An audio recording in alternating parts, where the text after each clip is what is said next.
34 বছরের সন্ত্রাসের ইতিহাস যদি লিখতে হয় কেশপুরের নামটা উঠে আসবে। কারণ কেশপুরের মানুষকে খুন করা, জবাই করা, ঘর ছাড়ানো, আগুন ধরানো, লুট করা এক একটি ডানপন্থী পরিবার তার বাড়ির কর্তা 12-14 বছর কেশপুর ছাড়া ছিলেন। কারা অত্যাচার করেছিলেন এখানকার সেই সিপিএম কমরেডরা।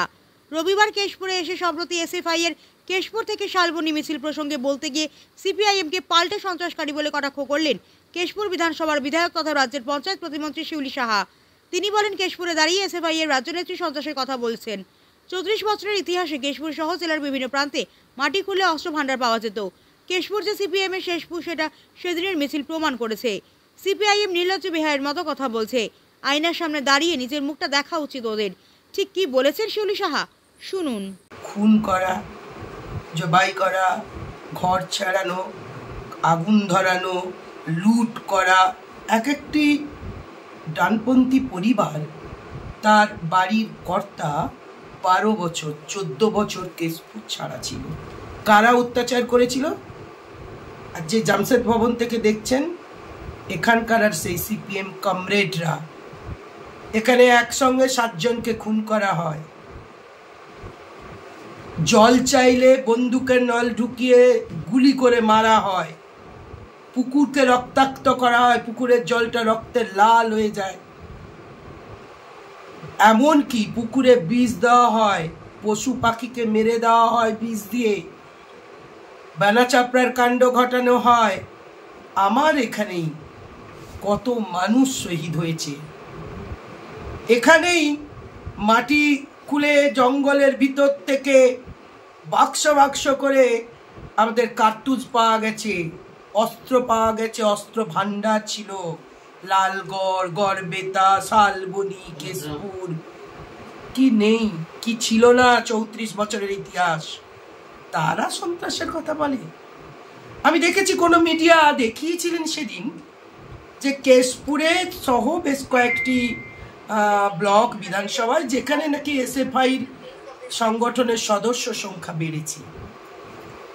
আমি জানি না তারা প্রচারের জন্যই শুধু বলছেন কিনা। তা আমি সেদিনের অংশগ্রহণ থেকে বলতে পারি, কেশপুর যে সিপিএম এর শেষপুর সেটা সেদিনের মিছিল প্রমাণ করেছে। ইপ্সিতাধর বলছেন যে শেষ করা যায় না। দেখুন, গণতন্ত্রে নিশ্চয়ই বিরোধী দল থাকবে, আলোচনা হবে, আমাদের বিরুদ্ধে আপনারা সমালোচনা করবেন, আমরা আপনার বিরুদ্ধে, আপনাদের এসএফআই, আপনার সিপিএম এর সংগঠন তার বিরুদ্ধে সমালোচনা করব। কিন্তু একদম নির্লজ্জ বেহায়ার মতো করবেন না। আয়নায় দাঁড়িয়ে নিজের মুখটা দেখবেন যে কেশপুর, লালগড়, শালবনী, গড়বেতা, সুচপুর, নন্দীগ্রাম, সিঙ্গুর, কত বলবো আপনাদের অত্যাচারের কাহিনী। আমরা লক্ষ্য করেছি, আমাদের যৌবনটা গেছে আপনাদের অত্যাচার দেখে দেখে। আমরাও ছাত্র লিডার ছিলাম, ছাত্র নেতা ছিলাম, আমরাও ছাত্র পরিষদ করে এই জায়গায় পৌঁছেছি।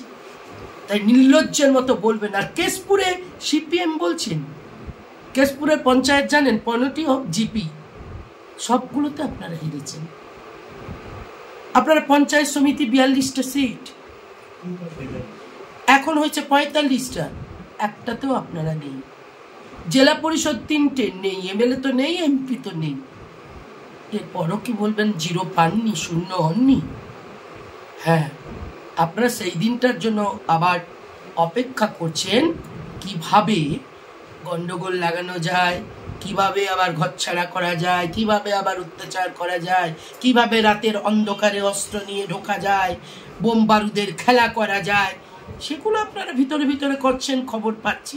কেশপুরের মানুষ জানেন, উত্তর দিতে জানে এবং উত্তর দিয়েছে। কেশপুর উন্নয়নের কেশপুর আজ কেশপুরের রাস্তাঘাট দেখুন।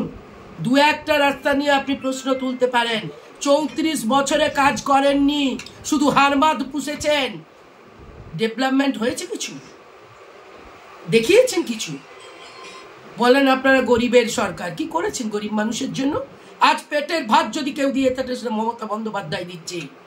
আজকে বিনা পয়সায় রেশন, মাথার উপর ছাদ, 100 দিনের কাজের টাকা, 100 দিনের কাজ করানোর জন্য বিভিন্ন দপ্তরগুলোকে ইনক্লুড করে সেখানে যেখানে কেন্দ্রীয় সরকার 100 দিনের কাজ বন্ধ করে দিয়েছে সেই মানুষগুলোকে অন্যান্য দপ্তরের সঙ্গে পাঞ্চ করে তাদেরকে কাজ দেওয়া হচ্ছে।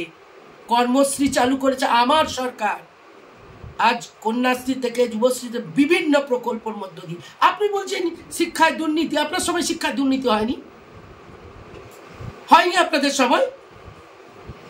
এখানে কেশপুরে আছে অনেক, বলতে পারি, যারা প্রাইমারি টিচার, তারা আপনাদের শুধু রেকমেন্ডেশনে হয়ে গেছে, জোনাল লিখে দিলে চাকরি পেয়েছে। যেসব স্কুলগুলোতে গভর্নিং বডি ছিল, যেগুলো গভর্নমেন্ট স্পন্সর ছিল না, কি করেছেন আপনারা তখন?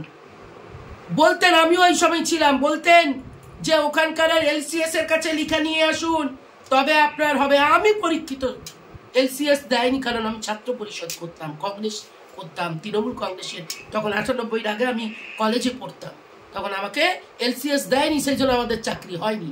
কেশপুরে 1000টা লোককে দেখিয়ে দেবো যে যারা যোগ্যতার বিচারে পায়নি, আপনাদের দল করে বলে আপনারা তাদের চাকরি দিয়েছেন। দুর্নীতির কথা আপনারা বলছেন। মমতা বন্দ্যোপাধ্যায় অতি ভালো, গভর্নমেন্টে এসে না শুধু রবীন্দ্রসঙ্গীত নজরুল শুনিয়েছে। আর পুলিশ দিয়ে ভোট, সেন্ট্রাল ফোর্স দিয়ে ভোট হয় কেশপুরে। লিখে রাখুন, আমরা এই 24 সালে রেজাল্ট দিয়েছে 1,03,000 লিড, আর 26 সালেও সেটা দেখবেন। আমি এমএলএ থাকবো কি থাকবো না জানি না, কিন্তু কেশপুরের তৃণমূল কংগ্রেসই জিতবে, কারণ আর সিপিএমকে মানুষ ফেরাবে না। সেই রক্তাক্ত দিন মানুষ ফিরতে চায় না। মানুষ সুখের মুখ দেখেছে, হাসি ফুটেছে, তারা ভালো আছে নিশ্চিন্তে। মমতা বন্দ্যোপাধ্যায়ের পাহারাদার তিনি আছেন, নিশ্চিন্তে ভালো মানুষ আছে। এখানে ডেভেলপমেন্ট অথরিটি হয়েছে, এখানে হসপিটাল আপগ্রেডেশন হচ্ছে, কি হয়নি? রাস্তাঘাট, কলেজ, চতুর্দিকে।